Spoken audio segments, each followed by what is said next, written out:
Hello there, everybody. Gee, they don't make colors like they used to, do they?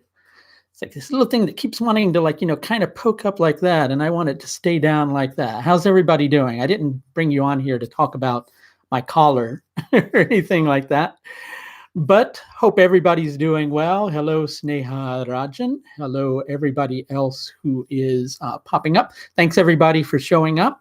We'll let a few more people get here before we start talking about the approaching new moon in Anuradha Nakshatra, which takes place on the 26th of November, which is on Tuesday. Just a couple of things. Hello, Nish Chop.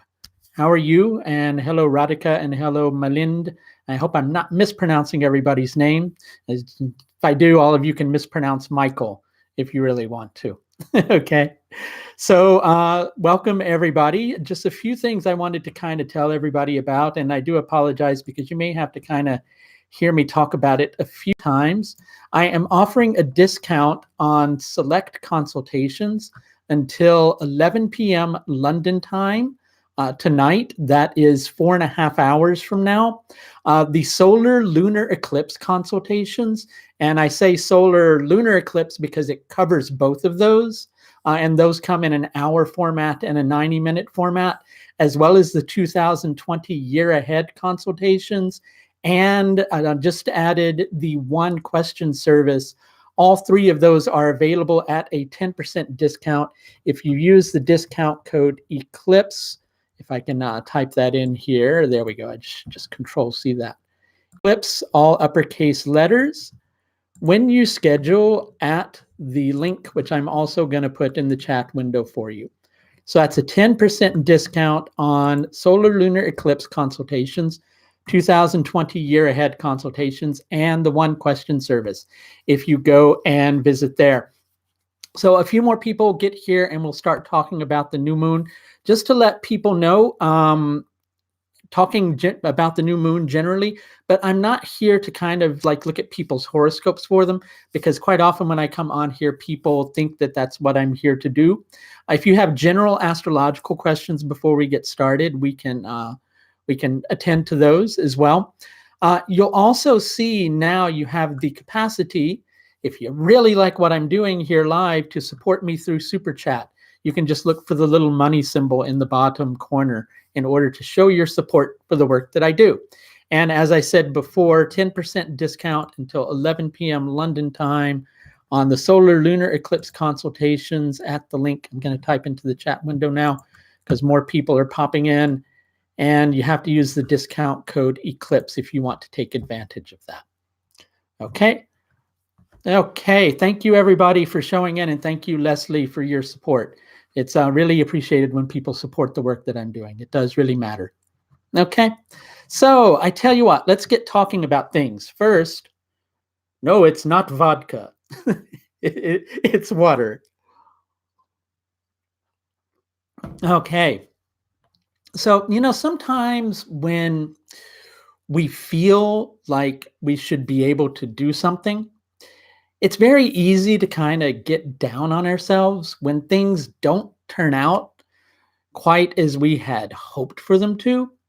And when you feel really devoted or really loyal to something or someone, and you're in a position where, things are kind of tight, and tight means different things to different people. To some people, tight might mean you're living a little close to the edge, or a friend of yours is going through some difficulty, or like you're dealing with challenges.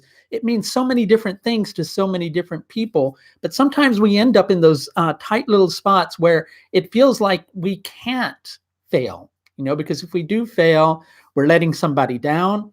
And if we feel like we're letting somebody else down, then ultimately we quite often find ourselves in a position where we feel like, we're letting ourselves down.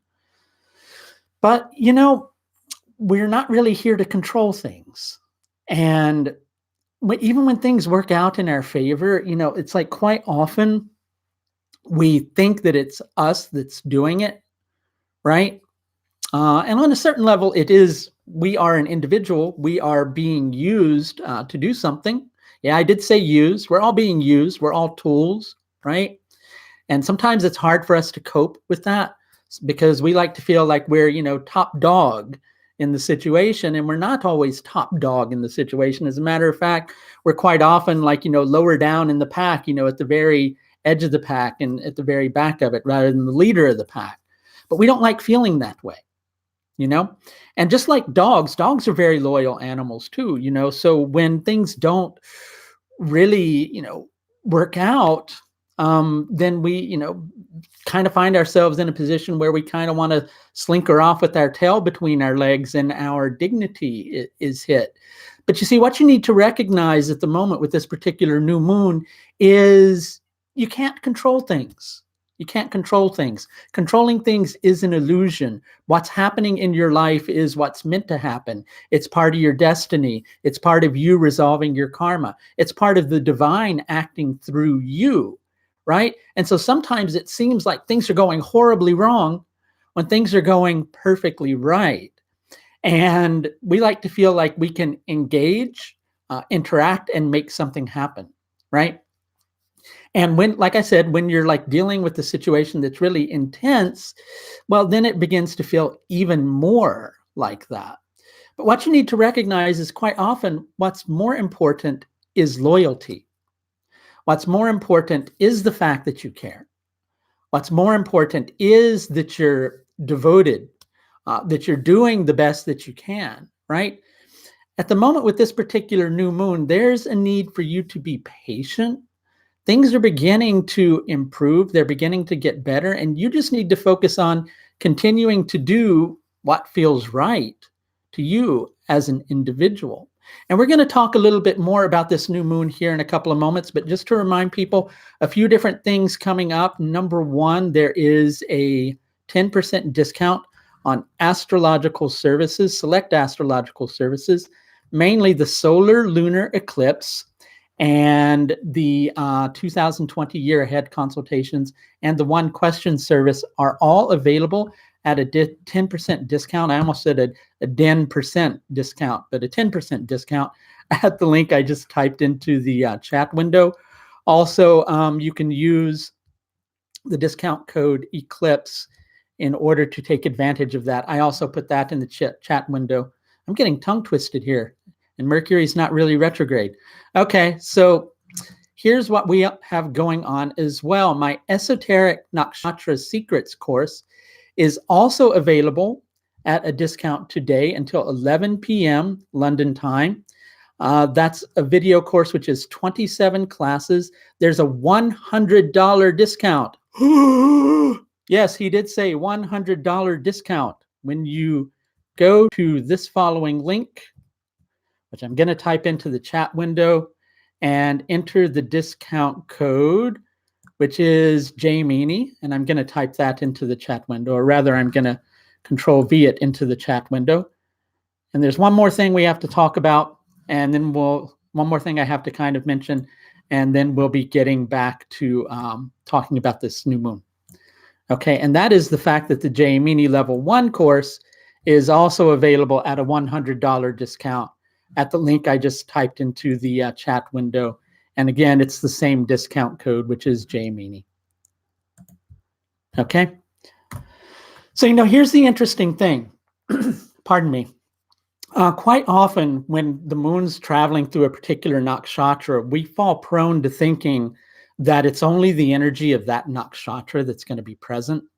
But really, if you want to understand the energy of the day, there are so many different factors that kind of tie into things. So like with the moon and the sun on the 26th of November being both in Anuradha nakshatra, we also can find it helpful to look at what nakshatra Saturn's in and understand that. So we have to understand that Saturn in Uttara Ashada energy, that determination, that focus, right, of wanting things to, really be able to achieve a breakthrough. So we need to take a look at that too. And when we look at Saturn in Uttara Ashada Nakshatra, that obviously directs us back to the sun. But you also have to look at the planets that are interacting with the moon. And there is an interaction with Jupiter, and Jupiter's in Mula Nakshatra. So right now there's this feeling in a certain area of life of just trying to kind of hold things together. keep things moving ahead towards a specific goal. And you're maybe expecting a little too much of yourself in association with this particular new moon. Some good things to do in association with it, though, is to just remind yourself when you find yourself in that position where you're going, I'm not doing good enough, it's not turning out as well as I would like for it to. Stop for a moment and kind of take a look at everything that you've accomplished in connection with this particular situation. Look at everything that you have done. Look at all the energy that you have put into this situation. Look at how it has mattered in the past. Because with this new moon energy, you're likely judging yourself as somehow not doing good enough, as I've said before. But you're doing really well. You're putting a lot of energy in and a lot of effort in. It's just that it's not turning in your favor at this particular moment in time because it's just simply not meant to. It wouldn't be advantageous for it to do so at this particular moment in time. So what's most important is devotion, just caring, just putting the energy into it, just really focusing on that. Another thing with Anuradha Nakshatra is the need for proper distance from a situation. Yeah, that's probably the best way to say it, because sometimes we need to kind of step back from something in order to be able to see it more clearly. And obviously with this particular new moon, that energy is going to be prevalent as well. So just pay attention to the energies. Don't expect yourself to be like superhuman or absolutely perfect. Be okay with yourself just as you are with putting that energy and effort in. And if it feels like, well, this is something that you have to do and no is not an answer, try to be okay with understanding that, it might have to be a no. Right? Doesn't mean it will be, but it might have to be a no. And sometimes it's important to accept that as well. Let's see if anybody has any questions that they would like to ask in relation to this particular new moon. If you don't have a new moon related question, you can ask any other question. And again, a reminder, if you want to schedule one of the solar lunar eclipse consultations or the 2020 year ahead consultations or the one question service, you can do that until 11 p.m. London time tonight using the discount code ECLIPSE at the link, which I just typed into the chat window. So somebody asked, they have the moon in Anuradha Nakshatra, so will they be impacted most by this event? Well, let's say yes and no. Okay, so let's explain it that way. Because quite often it's easy to think that when the moon returns to our particular nakshatra, that it's going, and if it's a new moon, that it's going to be a powerful thing, and it will be a powerful thing to a certain extent. But a lot of how powerful that event will be is determined by what dasha period you're in, and also other things that are going on in your horoscope. So it can be, is probably the easiest way to say it. It's not that you'll be impacted the most, but it can be a powerful impact for you as well.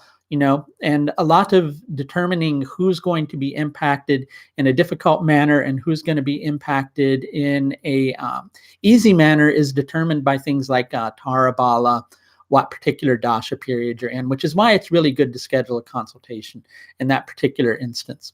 All right, let's see any other questions that anybody might have. And while we're waiting, if you don't want the blatant self-promotion, that's right, I said blatant self-promotion. The Esoteric Nakshatra Secrets course is available at a $100 discount. And I'm typing that in the chat window. You have to use the discount code JMeanie, which I'm also going to type into the chat window.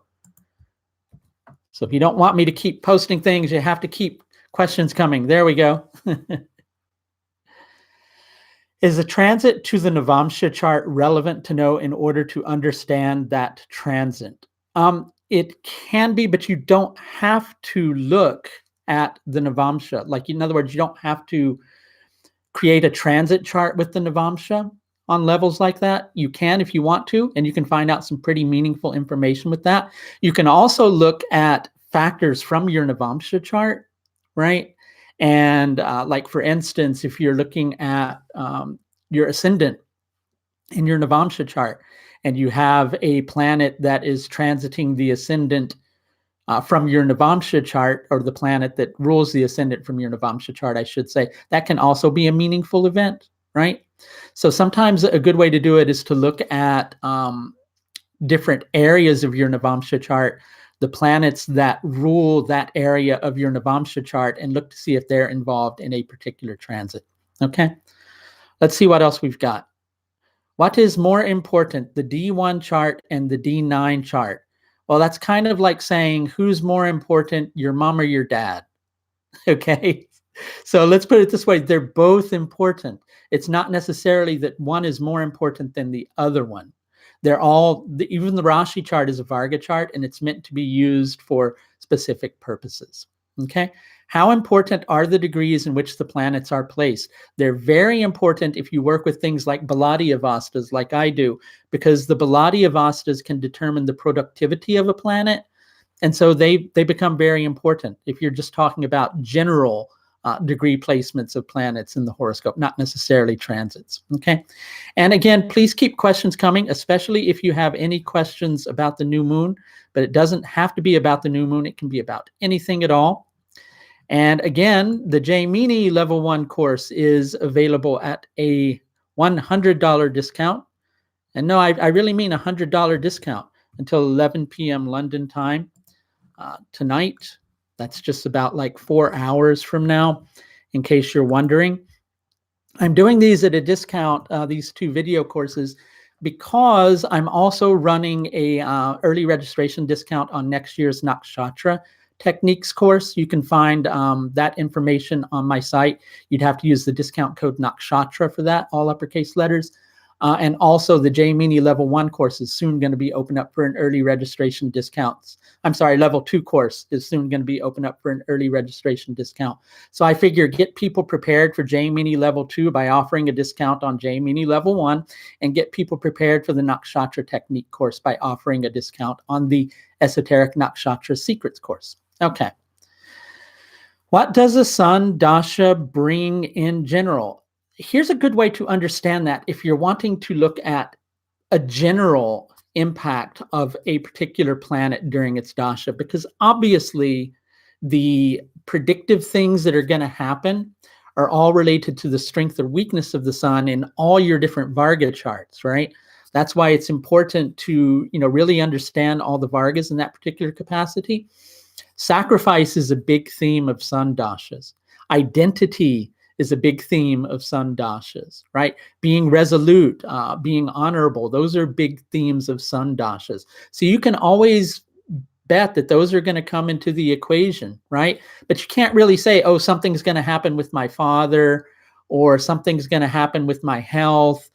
Those things have to be determined by the other areas of your Varga chart. No, I'm not making funny faces with you. I had a little itch. There we go.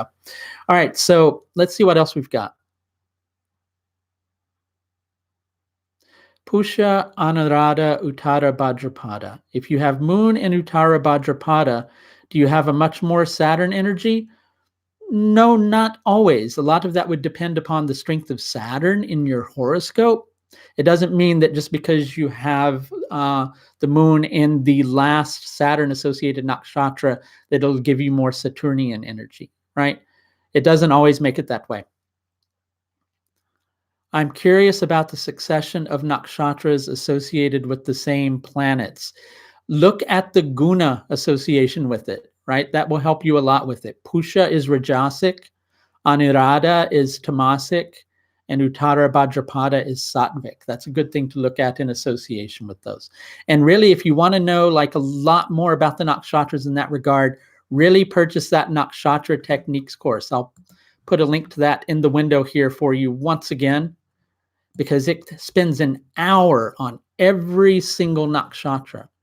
That's an hour on every single nakshatra. And I'm giving you $100 discount, which is like taking almost like, it's taking over a third off of the course, I think, right? And you just need to use the discount code JMeanie in order to take advantage of that. Thank you, Leslie. That's kind of you to say. It is really good when people hit the like button. I have a hard time kind of telling people to hit the like button. I just want them to hit it themselves. But that is always nice to do. And you can always support me through Super Chat below. Let's see if anybody else has any questions.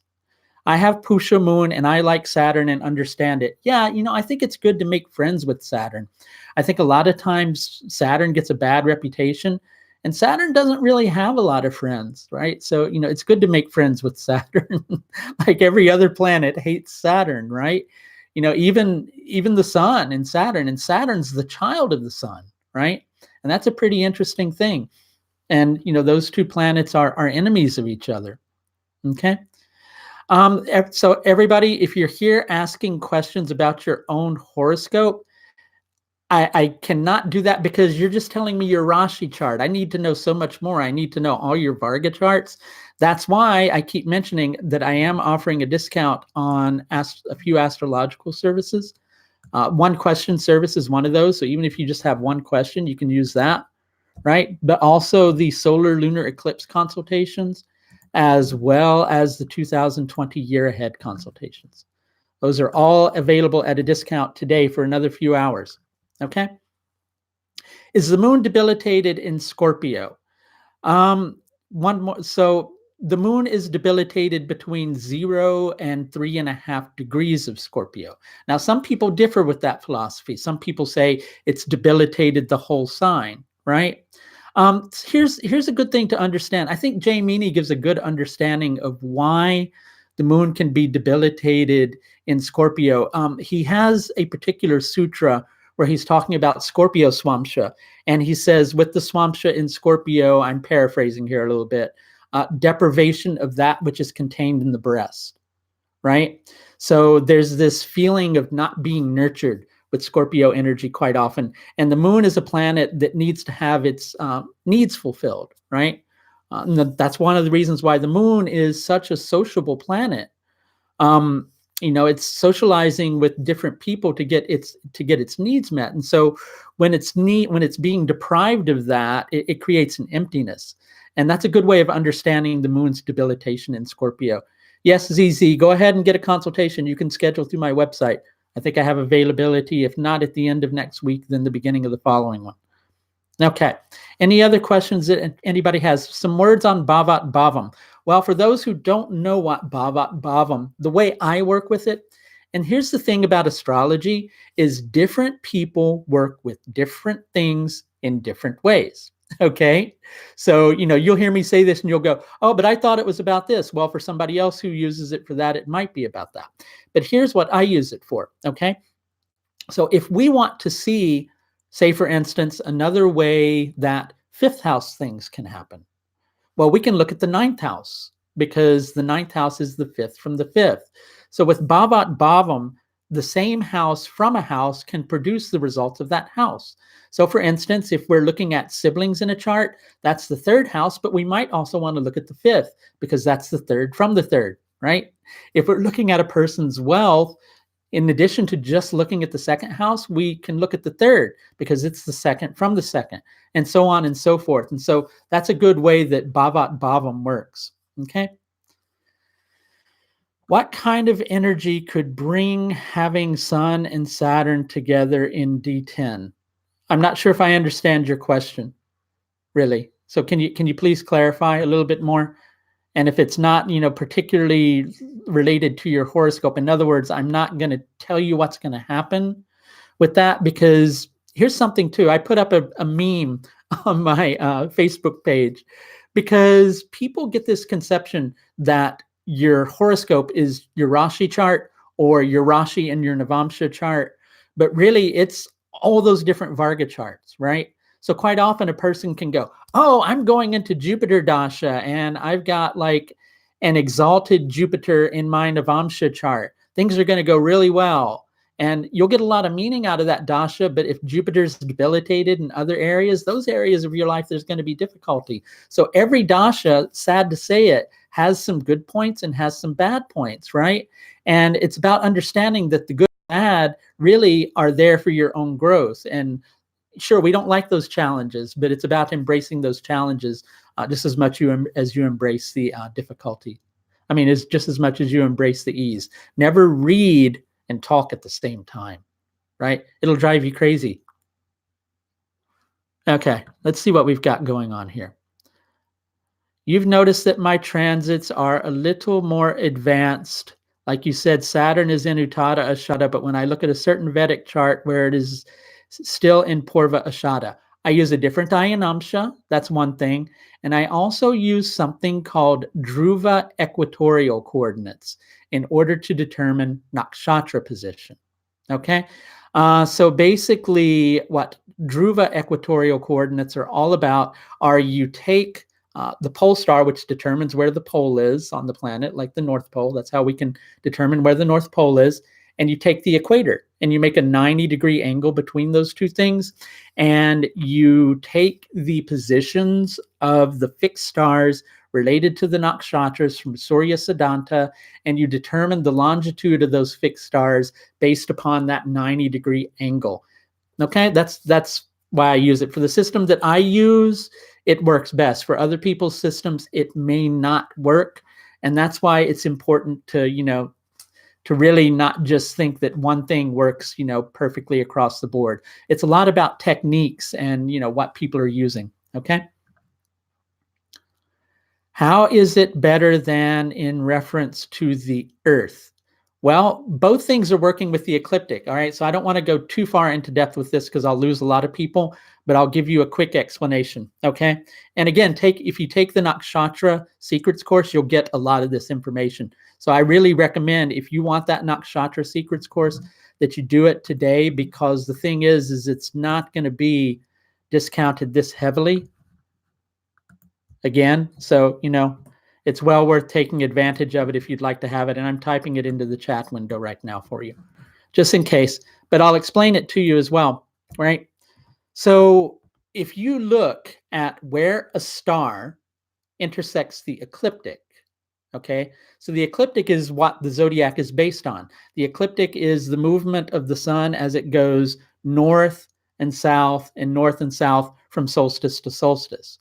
Regardless of which zodiac you use, regardless of whether you use a sidereal zodiac or a tropical zodiac, the zodiac is 12 equal portions of the ecliptic.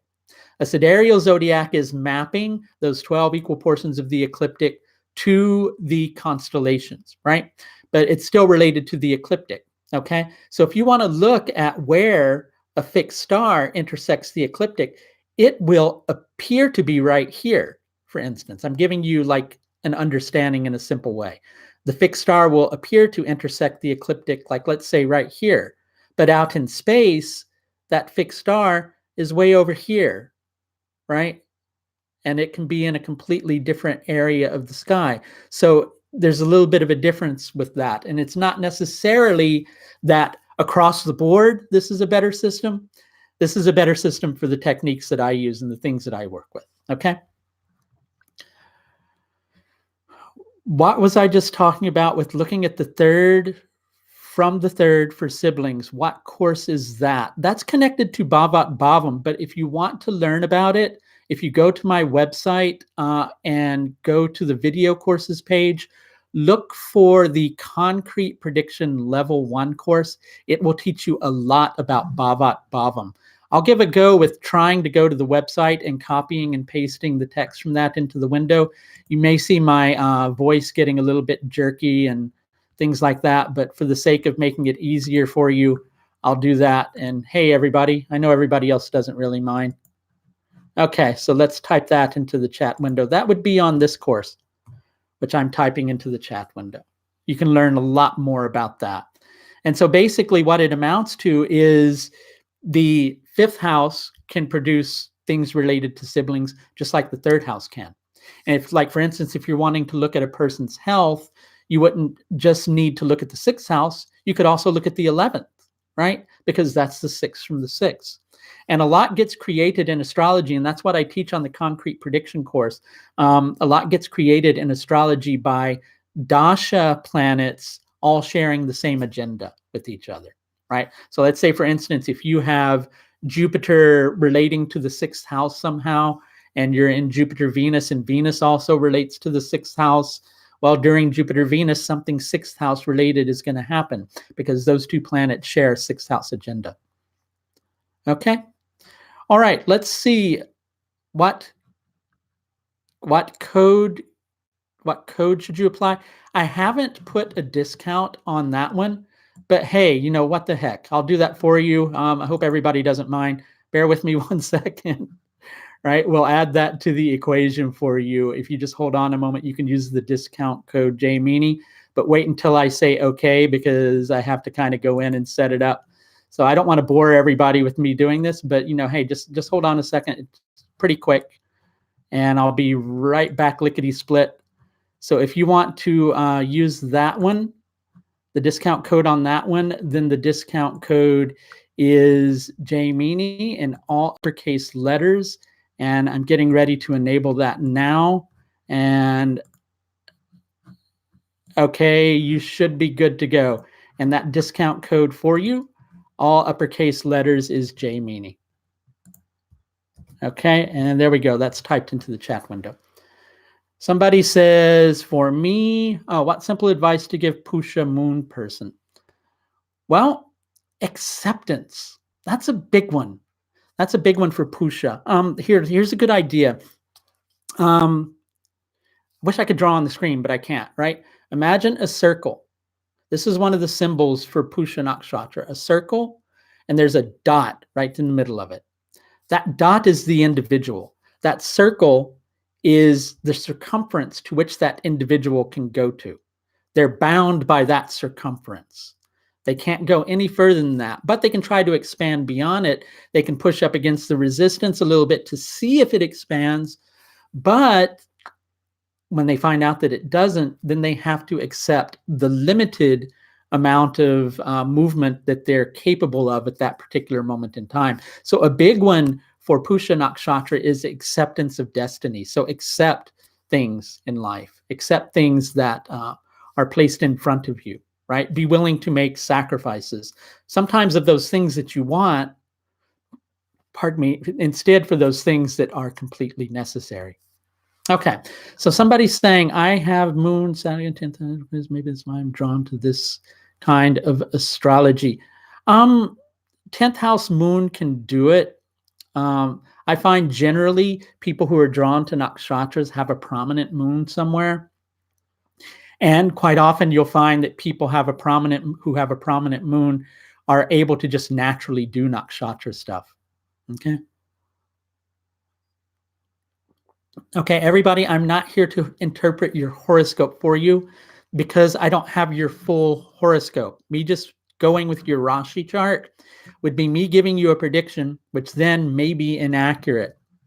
And even looking at your full horoscope, hey, nobody's perfect, but I have a greater chance of greater accuracy. So if you want to schedule a consultation with me, you can at the link I just typed into the chat window using the discount code ECLIPSE.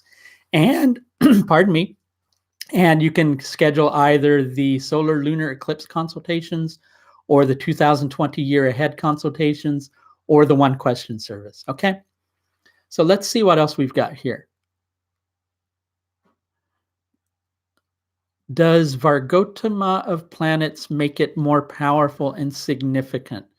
Okay, I think you mean overall, does a planet being Vargotama make it more powerful? Vargotama planets are planets that flow freely from the individual center. That's probably as clearly as I can put it. But one thing to recognize is a planet can be Vargotama and it might be debilitated in both the Rashi and the Navamsha chart. So that can, that's like a debilitated Venus in the Navamsha and a debilitated Venus in the Rashi chart. That's something that's just a natural makeup of who the individual is. And it's important, but it doesn't always mean that it's something that's really wonderful and light and joyful. That's probably the best way to understand it. All right, let's see what else we've got here. Okay. I just remembered losing a lot of umbrellas last year when there was a new moon in Pusha, so much for symbolism. Well, there could have been something going on with Jeshta as well at that time. Because see, here's the thing. One person can have like moon in Pusha, right? So that's just the moon in Pusha, right? If you understand that person's Saturn could be in Shatabishak Nakshatra. And then their Rahu could be in, like, let's say, Bharani Nakshatra, and then Venus could be in, say, Jyeshta Nakshatra. All those energies are going to come together and blend into something that's very unique for that person. That's why the nakshatras are really tricky, because with the nakshatras, you're looking at all sorts of different facets, right? Like when you look at nakshatras and you read the text and you look at things like there's animal associations, there's body part associations. There's that with the rashis too, right? But there's so much more of that with the nakshatras. That's because different planets are going to bring out different facets of those nakshatras. That's something we're going to be working with in depth on next year's Nakshatra Techniques course, which is just 44 weeks devoted entirely to nakshatra techniques. You can find that course through my website on the webinar courses page. And if you want to register early for that, there's a discount code of Nakshatra, which gets you 15% off the course registration. And also the Esoteric and Nakshatra Secrets course is also presently available at $100 off of the price. Okay, $100 off of the price if you enter the discount code JMeany here. Okay, in the chat window. That'll get you the full course for I think basically $199 if you do that. Okay, let's see what else we've got.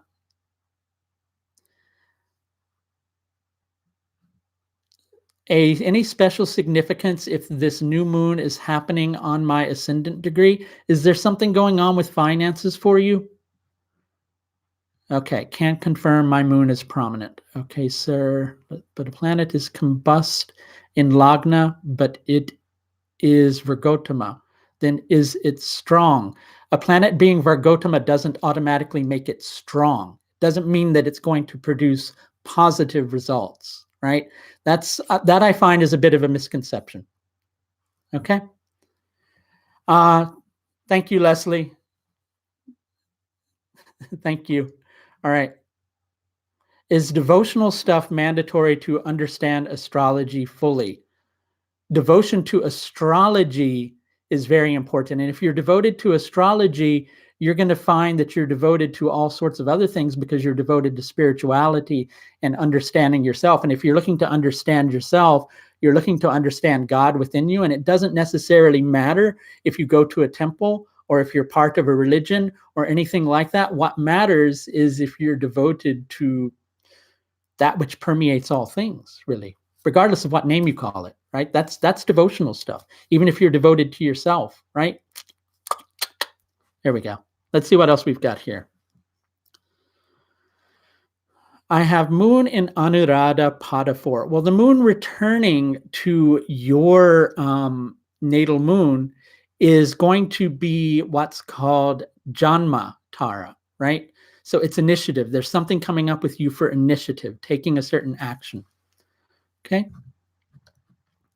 So let's see. I've got about another 6 or 7 minutes, right? If anybody has any further questions, I'm going to have a drink. My voice is getting a bit raw.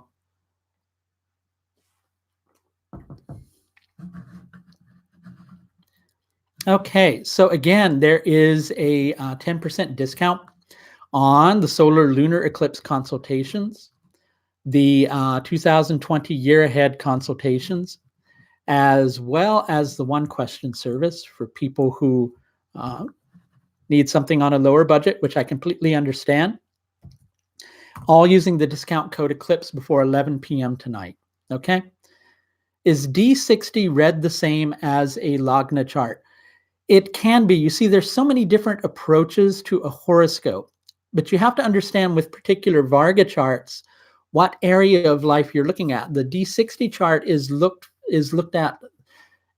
Even if I give you the word for it, it's going to limit the meaning of it. So it's really kind of hard to say. It's kind of like the completeness or completion of the individual, right?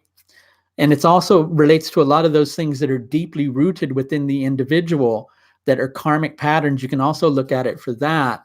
I tend to look at the D60 chart to confirm a prediction if I have a good birth time. Okay.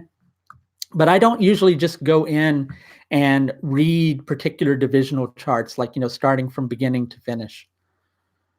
Explain why my moon is debilitated in Scorpio. I gave a good explanation of one concept, but there are so many concepts as to how a debilitated moon works. So your moon, if your moon's between 0 and 3 degrees and 30 minutes of Scorpio, it's debilitated.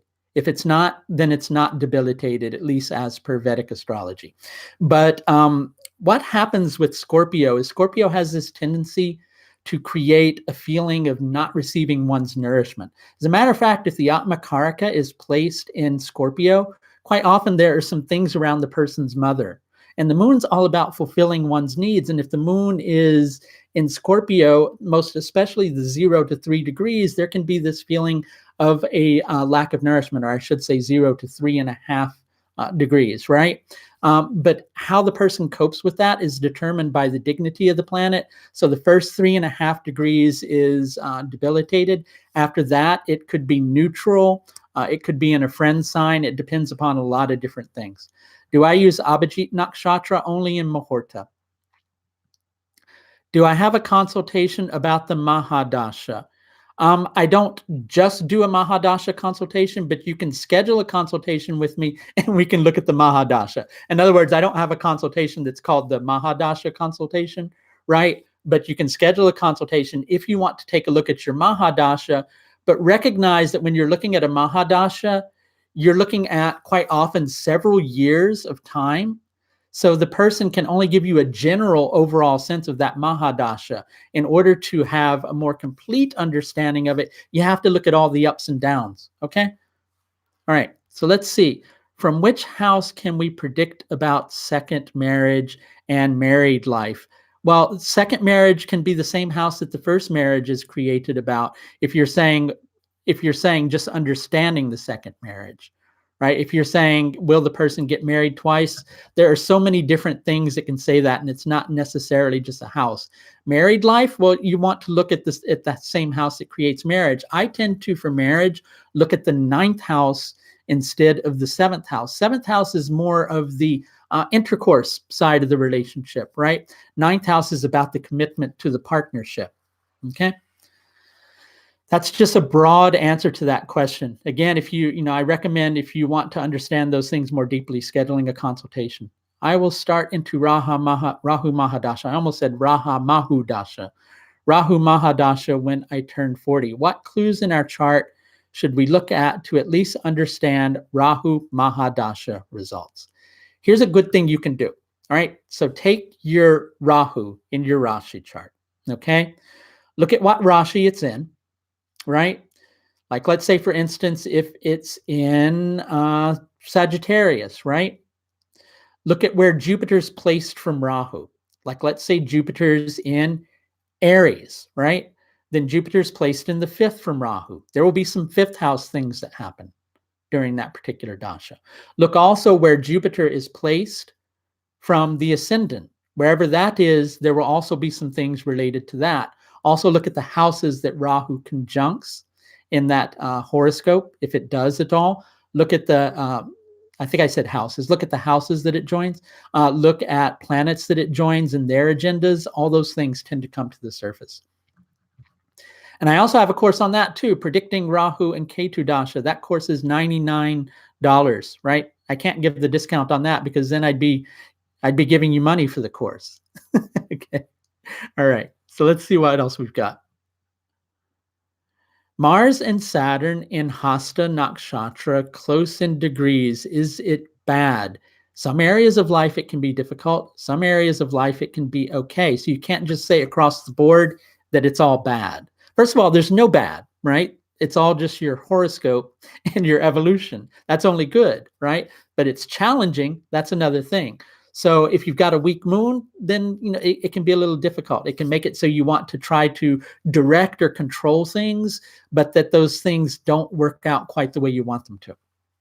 I would say a good lesson with those two planets in Hasta Nakshatra is to remember that nothing is really under your control, and one of the best ways to manifest things is by cooperating with life, with what life is trying to bring your way, right? So you can go, oh, guess what? All these things are happening around finances in my life. I'm going to cooperate with that. Therefore, you're manifesting money, right?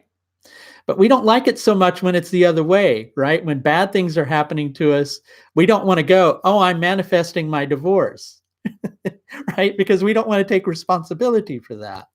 But we like taking responsibility for those good things that happen. So I would say a good lesson with Hasta Nakshatra is letting go of the need to try to feel that you have a grip on things, right? Instead, approach it like this with open hands, right? And an open heart. Oops, I just hit my table. Okay, let's see what else we've got here.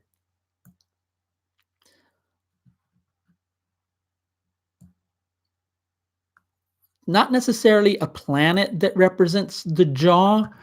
Jaw would be something related to Taurus. That's like, that's the face, right?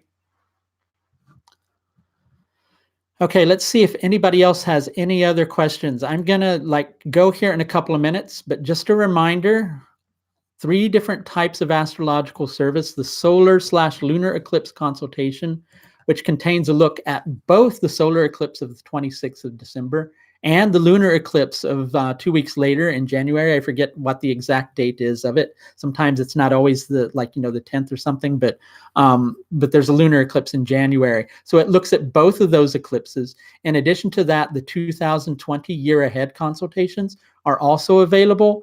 And in addition to that, the one question service, I'm going to type that link into the chat window here. And all you have to do is use the discount code ECLIPSE, which I'm going to type into the chat window now. Okay, and in addition to that, the Esoteric Nakshatra Secrets course is available at a $100 discount. $100 discount, I did say that right. At the link that I'm typing into the chat window, you need to use the discount code JMeany in order to take advantage of that. That's also good until 11 p.m. tonight. See, I always try to give good things to my people here, right? Also, the JMeany Level 1 course is also available at a $100 discount. It's $100 off the price. I'm not, not joking, but you have to do it before 11 p.m. tonight though, right? Because otherwise it's not any good anymore. Okay, and all of those are typed into the chat window. Let's see what else people have typed here. Any words of wisdom for Sagittarius ascendant during these transits of multiple planets? Yeah, be willing for your entire philosophy to change, right? And be okay with that. Take an honest look at yourself. Take an honest look at yourself and, recognize that a lot may have to change, but that's okay. It can be, even if it doesn't feel like it is, right? All right. What about Dhanishta Nakshatra? What are you wanting to know about Dhanishta Nakshatra? Can you be a little more clear about that, please? Saturn in K2 and 12, Saturn being Lagna Lord. I'm not here to read people's horoscopes for you, everybody, just so you know, but there is a discount being offered on astrological services. So if you want me to look at your horoscope, you can schedule a consultation in with me, right? Okay, I'm going to need to go, everybody, because I have some other things coming up this evening. I always enjoy coming on here. I'm going to try to schedule these a little more in advance so that everybody knows when I'm doing them, but it's not always the easiest thing for me to do it. I just typed a link into my astrological services page. So what's happening there is there's a 10% discount on solar lunar eclipse consultations. In addition to that, 2020 year ahead course. And I see your question, Leslie. I'll answer it before I go. The 2020 year ahead course, that's also available at a 10% discount. In addition to the one question service, that's also available at a 10% discount, all using the discount code ECLIPSE at the link that I typed into the chat window somewhere up above. Okay, so let's see. On the JMeany course level 1, is it necessary to know all of the details of Vedic astrology? No, you'll probably be absolutely fine with that because it's a course where we go through sutra by sutra and work through a lot of the simplicity. So you'll be kind of learning JMeany astrology from the ground up. And if you want to, Leslie, you can also contact me directly through my site. If you have further questions, send me an email, and you can email me your phone number and I'll give you a call and we can talk a little bit more about it. If you have some questions on that one, I'm happy to help you with that. But you don't really need to know all the details of Vedic astrology. It's basically what we're doing on that course is we're taking Jaimini's sutras. We're taking the first chapter of that and going through it sutra by sutra and learning Jaimini techniques from the ground up. That's why it's Jaimini level 1. Okay, so in addition to that, the Jaimini level 1 course is available at $100 off the course registration fee at the link I'm typing into the chat window here. Use the discount code JMINI, all uppercase letters, again until 11 p.m. tonight. And the Esoteric Nakshatra Secrets course, which is an hour class on every nakshatra. Each class has an hour-long class devoted to it. At the link that I'm typing into the chat window, that's also $100 off until 11 p.m. London time tonight, and then that discount code is no longer available. Okay, great. Thanks, everybody. I'll talk to you all soon. Take the very best care of yourself. Bye now.